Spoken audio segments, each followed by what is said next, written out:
Happy Thursday po sa ating lahat. Ako si Benison Estareja. Bago tayo magtungo sa ating weather forecast, alamin muna natin yung ating update regarding po sa mga potensyal na bagyo na papasok ng ating Philippine Area of Responsibility sa loob po ng 2 linggo. Over this weekend hanggang sa Monday, posible po na may mabuo na low pressure area sa may silangan po ng Luzon sa loob ng Philippine Area of Responsibility. Inaasahang kikilos ito pahilaga-hilagang silangan, unti-unting lalayo po ng ating kalupaan, so ibig sabihin may minimal enhancement lamang po ito ng habagat by next week, lalo na po sa araw ng Lunes at Martes. Samantala, pagsapit din po ng weekend hanggang sa Monday, posible rin may mabuo na low pressure area dito sa may timog silangan po ng Guam at kumikilos po ito pakanluran or pakaliwa hanggang sa papalapit po ito ng ating Philippine Area of Responsibility.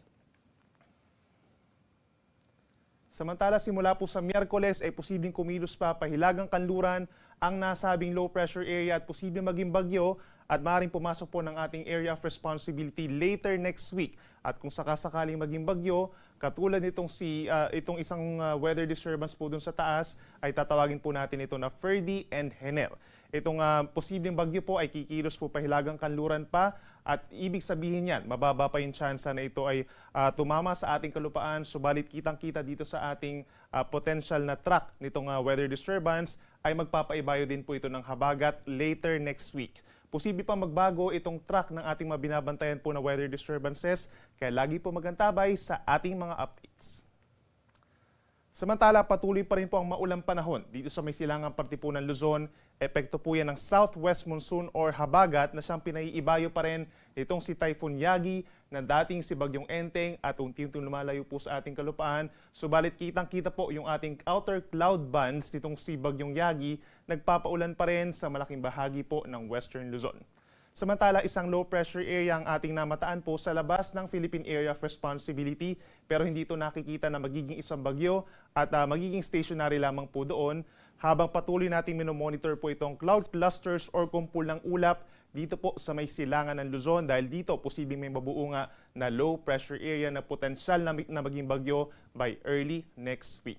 Sa ngayon po, meron tayong nakataas na orange warning as early as 5 in the morning. Magpapatuloy po yung intense rains over Zambales and Bataan at mataas yung tsansa pa rin po ng mga pagbaha at pagguho ng lupa habang meron pa rin tayong yellow warning or heavy rain simula po alas 5 ng umaga hanggang alas 8 ng umaga over the provinces of Pampanga, Tarlac, Bulacan, Cavite, Rizal, and Metro Manila. Ngayong araw po, pinakamatataas ang tsansa ng mga pag-ulan sa susunod po na 12 oras. Dito pa rin sa may Pangasinan, Zambales, Bataan, and Occidental Mindoro. Monsoon rains or pabubugso-bugsupong malalakas na mga pag-ulan pa rin ang mararanasan hanggang mamayang early evening kahit mag-ingat pa rin po sa mga malalakas na ulan na maaaring magdulot po ng mga pagbaha at pagguho ng lupa. Meron din tayong occasional rains or paminsan-minsan na malalakas na mga pag-ulan dun sa mga kalapit na lugar sa Central Luzon and Calabarzon.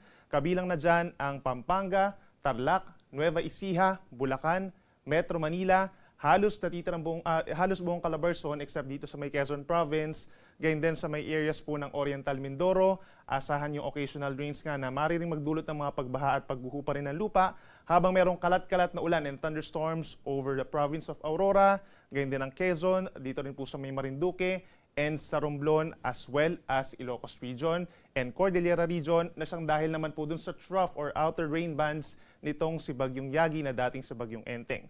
Samantala sa may Cagayan Valley at sa may Bicol Region for today, asahan naman yung bahagyang maulap hanggang maulap na kalangitan na sinasamahan lamang po ng mga pulu-pulong mga pag-ulan or pagkidlat pagkulog lalo na po sa tanghali hanggang sa gabi.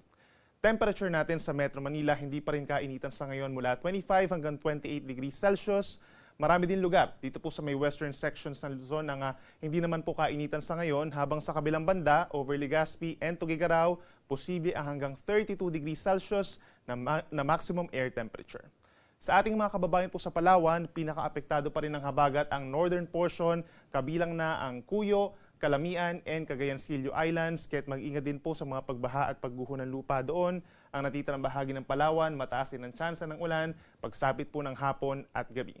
Sa ating mga kababayan po sa Visayas, bago magtanghali, may mga tsansa na po ng mga pag-ulan sa may Western Visayas and Negros Island Region na siyang bahagyang epekto rin po ng habagat.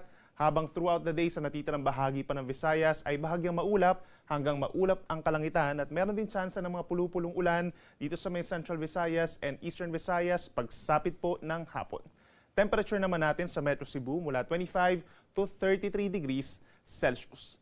At sa ating mga kababayan po sa Mindanao, magpapatuloy pa rin po ang weather conditions na fair sa halos buong araw. Ibig sabihin bahagyang maulap at madalas maaraw ang kalangitan. May kainitan lamang po pagsapit ng tanghali at sinasamahan din yan ng mga pulupulong pag-ulan or pagkit at pagkulog na nagtatagal lamang po ng 1 hanggang 2 oras na mas madalas sa may Zamboanga Peninsula, Northern Mindanao, and Caraga Region. Temperature po natin sa Metro Davao and Zamboanga City, posible ang hanggang 33 degrees Celsius. Dahil pa rin po sa pag-ihip ng hanging habagat, meron pa rin tayong matataas sa mga pag-alon.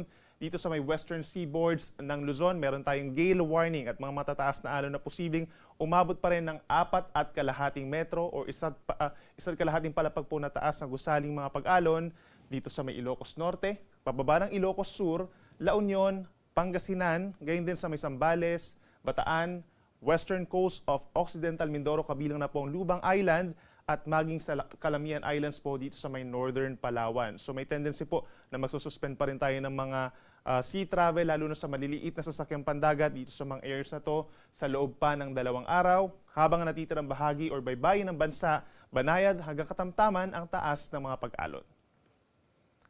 At para naman po sa ating 3-day weather forecast, para bukas, September 6, mababawasan na po yung mga pag-ulan sa malaking bahagi po ng Luzon, pero meron pa rin mga pag-ulan, occasional rains or paminsan-minsan na lamang yung mga malalakas na ulan dito sa may Zambales, Bataan, pababa ng Cavite, Batangas, and Occidental Mindoro. So make sure pa rin po na meron tayong dalang payong.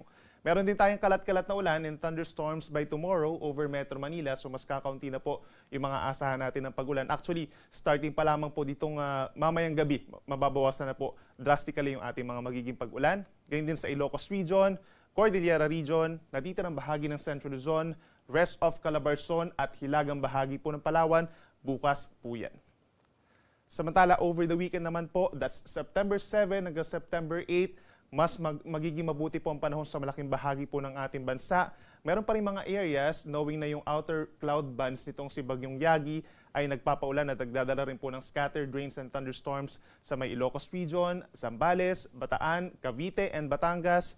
Habang ang natitirang bahagi ng Luzon, mag-i-improve na po yung weather, mas madalas ang maaraw at mas maaraw na panahon at mababang tsansa na lamang po ng tuloy-tuloy ng mga pag-ulan, more on mga localized thunderstorms na lamang, habang patuloy pa rin ang fair weather conditions dito sa may Visayas and Mindanao. Pero inuulit natin, posible nga yung pamumuo ng low pressure area dito sa may silangan ng Northern Luzon na potensyal rin po na maging isang bagyo at magpapatuloy pa rin yung slight enhancement lamang po ng habagat dito sa may western side ng Luzon. Sunrise po natin ay 5:44 pa rin po ng umaga at sunset ay 6:05 ng gabi. Yan muna ang latest mula dito sa Weather Forecasting Center ng Pag-asa. Ako muli